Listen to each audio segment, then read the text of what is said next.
Hi, I'm Alice. I'm 17 years old, and the strangest thing happened to me. Once. I've never had anything worse happen in my life. Here's how it all happened. Before an important date, I buy a new dress, but Joe invited me to the water park, so I went out for a new swimsuit. Joe was not my boyfriend yet, but he was extremely popular at school, and I wanted to impress him. Since the date at the water park didn't imply deep conversation, I decided to focus on something else.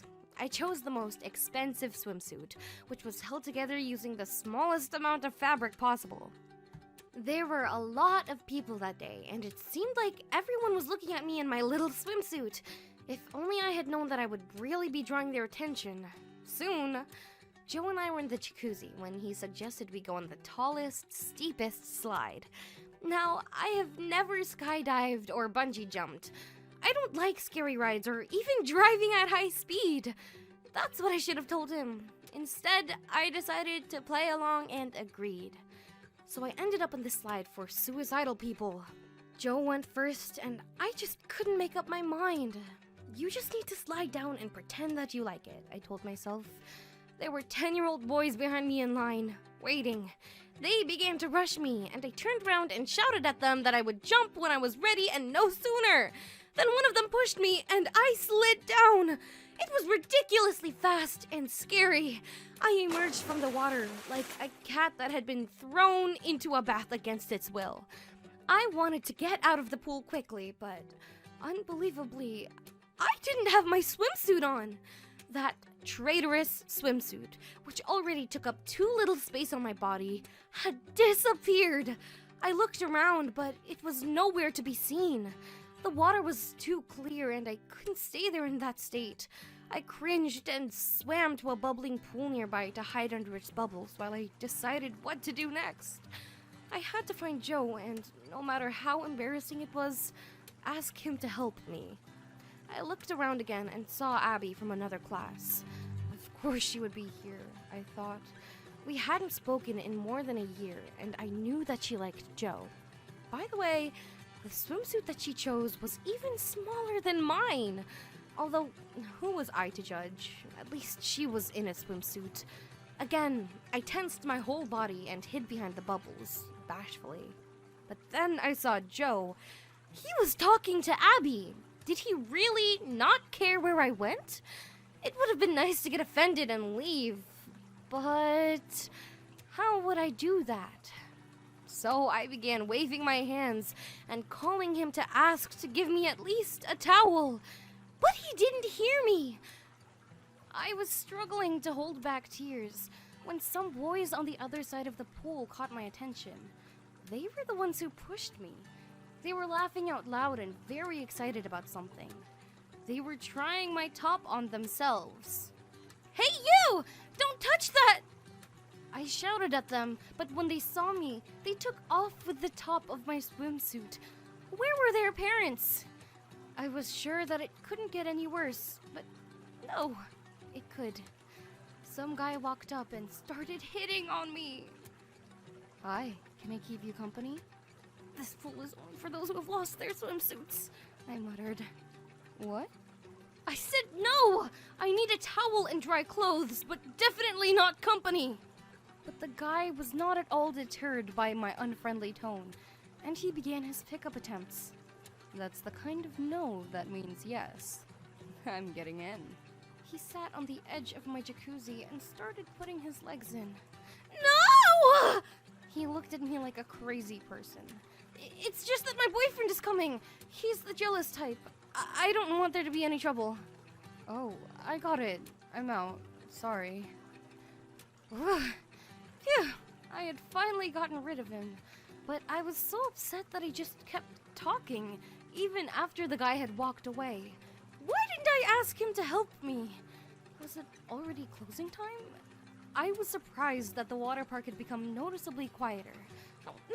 No! Anything but this! But the silence wasn't because the park was closing. It was just that the bubbling jets in my pool had suddenly stopped. Anyone nearby could have easily seen me sitting there in my compromised state. Suddenly, out of the silence, came the distinct sound of Abby's voice. I looked in her direction. She was walking with friends. Joe wasn't with them. They were walking right towards me! God, were they going to see me? Why me? The whole school would surely know about this by tomorrow. I wondered how much the water distorted my physique. Maybe something small looked big. There had to be at least some positive in this shameful situation. What was I thinking? Oh no, she was very close. Now she... Yes! Bubbles, you're back! How I missed you! I dived headlong into the pool, and when I surfaced, Abby and her friends were gone. How I longed to be able to move freely around the water park in clothes! How long had I been sitting there? I had never spent so much time in water in my life. Suddenly, an employee of the water park approached me. How long have you been sitting here? What time is it now? He said 8 p.m. In that case, 4 hours? I looked at him and noticed that in his hands, besides a towel, was my swimsuit. And I thought I was embarrassed before. What's your name, darling? Alice. So, Alice, I'm going to put the swimsuit and towel nice and neat right here and walk away. Shh. We'll pretend we didn't see anything. Slowly, he began moving away from the bubbling pool, which I had been sitting in for 4 hours. When I did get out, I immediately checked my phone and found a bunch of missed calls from Joe, but I didn't call him back. His sympathy was even less reliable than my swimsuit. I look back now and laugh about what happened. It's actually kind of funny. And that's all. Thank you for listening to my story.